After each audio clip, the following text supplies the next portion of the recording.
A'udzu billahi minasyaitonir rajim. Bismillahirrahmanirrahim.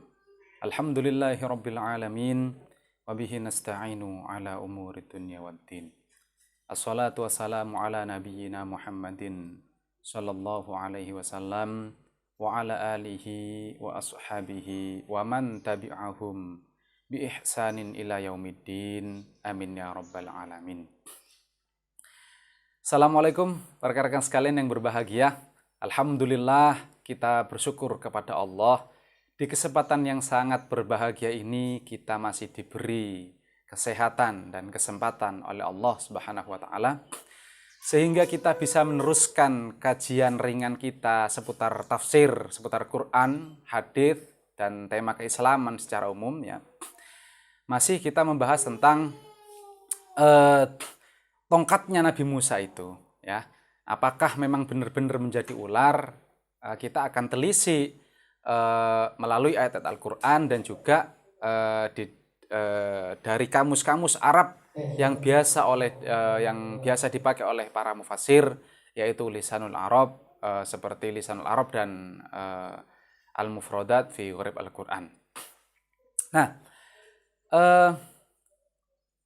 rekan-rekan sekalian, review sebentar pada pertemuan yang lalu bahwasanya sekali lagi di dalam Al-Quran itu tongkat Nabi Musa kata menjadi, bahwasanya tongkat Nabi Musa menjadi ular itu tidak ada, tidak ditemukan di dalam Al-Quran kata menjadi itu ya.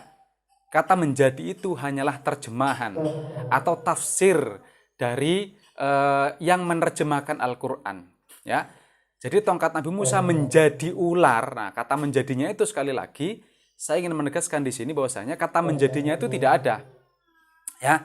Di dalam Al-Qur'an redaksinya itu hanyalah seperti ini.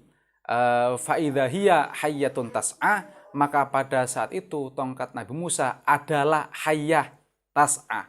Hayyah yang bergerak gitu, ya. Kemudian yang redaksi yang satunya fa idza hiya thu'banun mubin, yaitu pada tongkat Nabi Musa pada saat itu tongkat Nabi Musa thu'banun mubin adalah thu'ban yang jelas.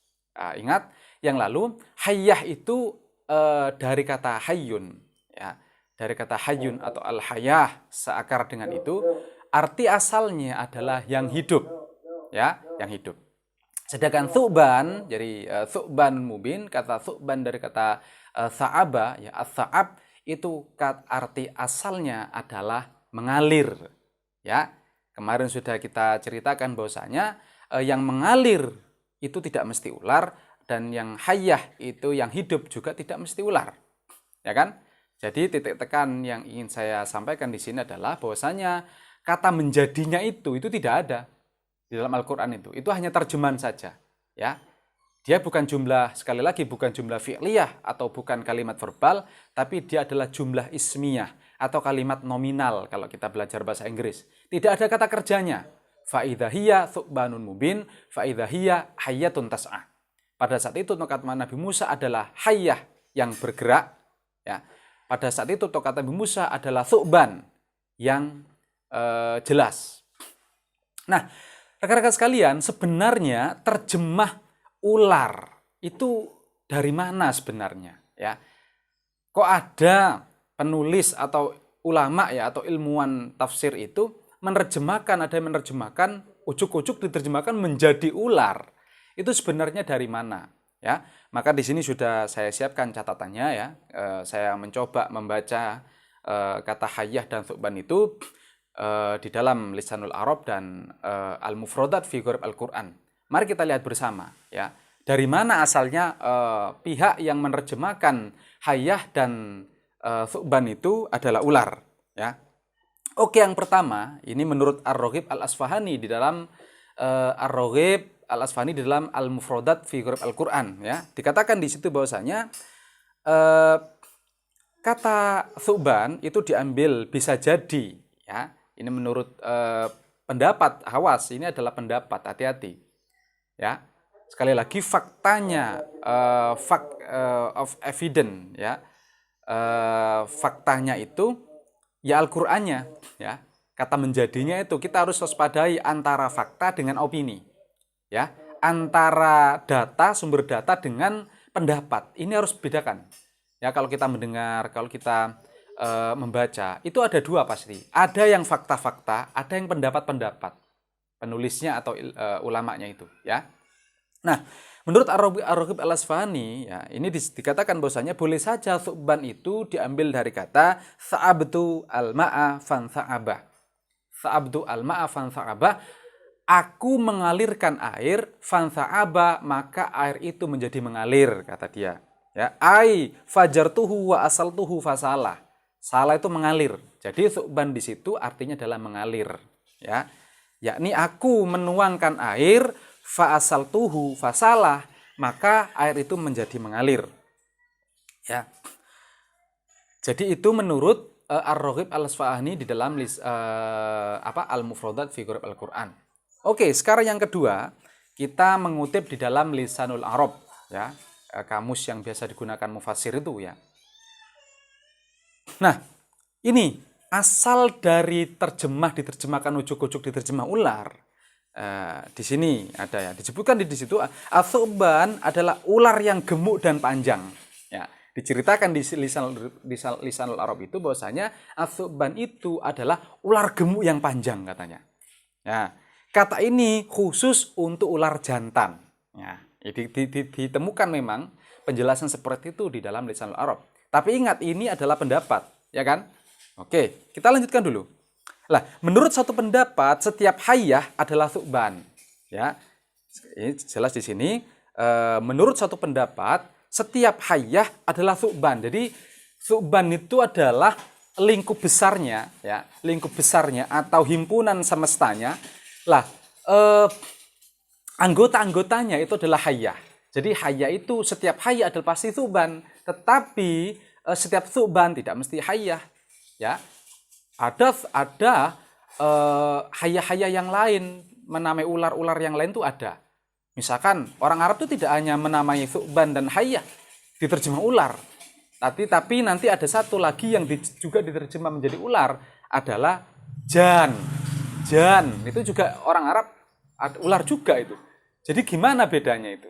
Kok ojok-ojok semuanya diterjemah ular? Nah, ini menarik rekan-rekan sekalian, ya. Nah, menurut Az-Zajjaj, jadi menurut Az-Zajjaj, ini tentu saja ulama atau ilmuwan tata bahasa Arab, ya, atau orang yang pakar ilmu bahasa Arab, teori bahasa Arab, itu pasti rumusannya belakangan. Ketika zaman Nabi, zaman Al-Quran turun, ya, itu belum ada teori sastra Arab, teori nahwu, tata bahasa Arab, itu belum ada. Ya. Jadi, tokoh-tokoh nahwu atau pakar tata bahasa Arab, pakar bahasa atau teori-teori keilmuan Islam itu, hadis, fikih, usul fikih, ya, tasawuf apalagi, ya, termasuk bahasa Arab dan sastra Arab, balaghah dan seterusnya itu pasti belakangan, ya, abad 2, abad ketiga dan seterusnya, berkembang menyempurna sesuai pergerakan zaman.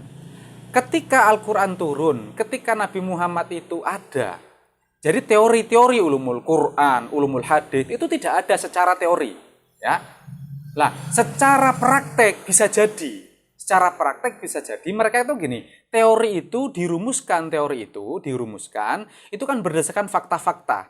Jadi kejadian-kejadian, fakta-fakta diamati, dirumuskan atau diteorikan. Oh, biasanya kalau seperti ini, ya. Kalau mubtada ada khobarnya misalkan, ya. Ada fi'il, fa'il, maf'ul misalkan. Ya, itu dirumuskan belakangan, ya. Lah, ketika saya mengutip pakar tata bahasa Arab misalkan Az-Zajjaj, ya, mengatakan bahwasanya yang dimaksud thu'ban di situ adalah jenis ular yang besar. Tentu saja ini sudah pendapat Az-Zajjaj, ulama atau ilmuwan belakangan, ya kan? Ya nggak apa-apa. Ini sebagai hasanah intelektual Islam, ya. Saya ingin hanya menceritakan bahwasanya orang-orang kita terpengaruh menerjemahkan thu'ban dan hayyah langsung ujuk-ujuk ular. Itu pasti ada referensinya kan? Nah, itu ditemukan di dalam lisanul Arab ini.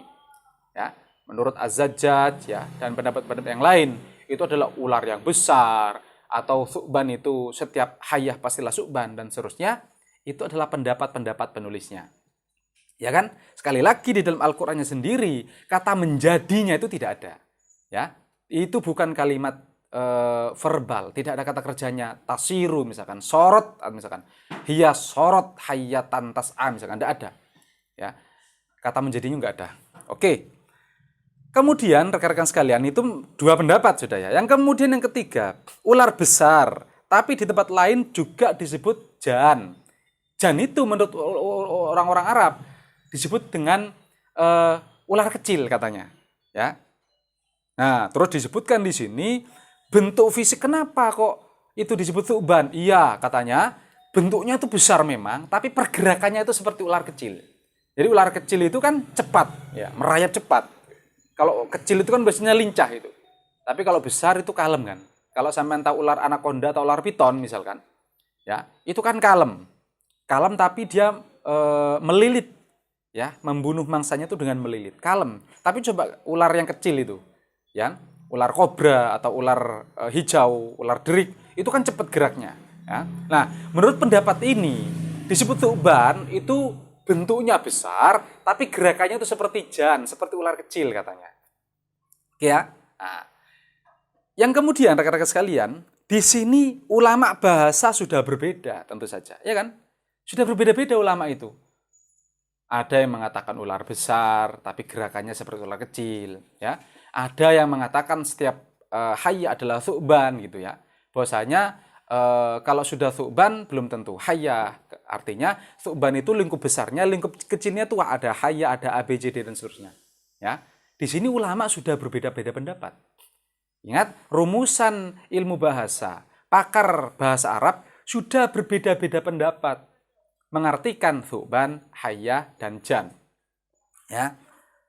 Nah, menurut Ibnu Asy-Syumail, semua jenis hayya adalah thuban loh. Ini sudah berbeda. Jadi semua hayya pasti thuban katanya. Baik ular kecil, ular besar, ular betina, maupun ular jantan. Jadi menurut Ibnu Syumail ini, wis pokoknya kabeh ulo iku pasti yo thuban. Gak peduli ular kacangan, ular hijau, ular piton, ular derik, ular anaconda, itu semua thuban kata dia. Baik jantan maupun betina itu thuban sudah. Ya. Tapi menurut pendapat yang tadi sudah berbeda. Bahwasanya thuban itu adalah tadi apa? Adalah ular jantan. Kalau ular betina nggak bisa dinamai dengan thuban. Itu sudah berbeda pendapat ulama. Ya kan? Nah, sedangkan Abu Khairah dan Ad-Dahhak berpendapat bahwa thuban adalah ular jantan. Ini udah berbeda pendapat. Ya, Ad-Dahhak dan Abu Khairah berpendapat thuban itu hanyalah ular jantan. Ya, yang satunya mengatakan semua ular betina, jantan, atau jenis ularnya itu semuanya thuban. Tapi Abu Khairah dan Ad-Dahhak ini hanya ular jantan saja yang disebut dengan thuban. Oke, yang kelima rekan-rekan sekalian, Kutrub mengatakan bahwasanya thuban adalah hayyah jantan yang kuning dan berbulu. Jadi thuban itu menurut Kutrub ini adalah ular jantan yang warnanya kuning dan berbulu. Jadi kalau ada ular warnanya nggak kuning dan nggak berbulu, dia nggak bisa disebut thuban. Ya, sekali lagi ini juga pendapat, ular kuning, berbulu, ular jantan, ini sudah pendapat.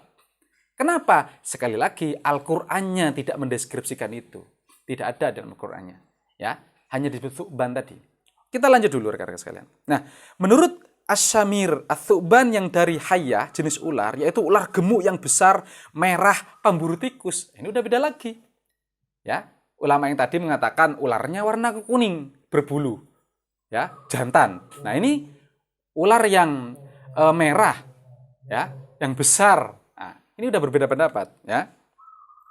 Dan juga pemburu tikus. Kemudian yang atas berkata, thuban di beberapa tempat dipinjam untuk mengusir tikus yang lebih bermanfaat daripada kucing. Oke, rekan-rekan sekalian, itu yang ingin saya ceritakan, ya. Saya hanya ingin menceritakan, menyimpulkan daripada cerita tadi bahwasanya ulama itu berbeda-beda pendapat, ya. Karena memang pendapat rekan sekali, opini gitu. Dia bukan eviden, bukan fakta dia, hanya opini-opini. Ya faktanya hanyalah yaitu tadi, fa idza hiya thubanun mubin, pada saat itu tongkat Nabi Musa thubanun mubin adalah thuban yang jelas, Ya. Yang satunya faidha hiya hayyatun tas'a, pada saat itu tongkat Nabi Musa adalah hayyah yang merayap atau hayyah yang bergerak.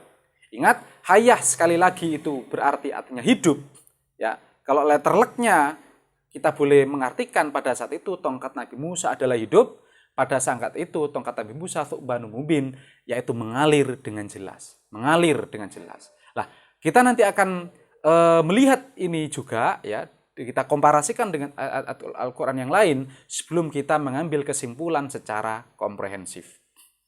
Ya, sekali lagi, semua yang saya ceritakan tadi adalah pendapat, opini yang harus kita bedakan dengan fakta-fakta. Dan kita akan memilih, ya, nanti kesimpulan komprehensifnya berdasarkan data-data itu dan juga ayat-ayat Al-Quran, fakta-fakta yang dijelaskan Allah dalam Al-Quran. Ya. Hayyah sudah, thu'ban sudah, insya Allah ketemu yang terakhir adalah kata jan. Ya, semoga bermanfaat. Insya Allah akan kita lanjutkan di pertemuan yang akan datang. Akhiru da'wahum alhamdulillahirabbil alamin. Assalamualaikum warahmatullahi wabarakatuh.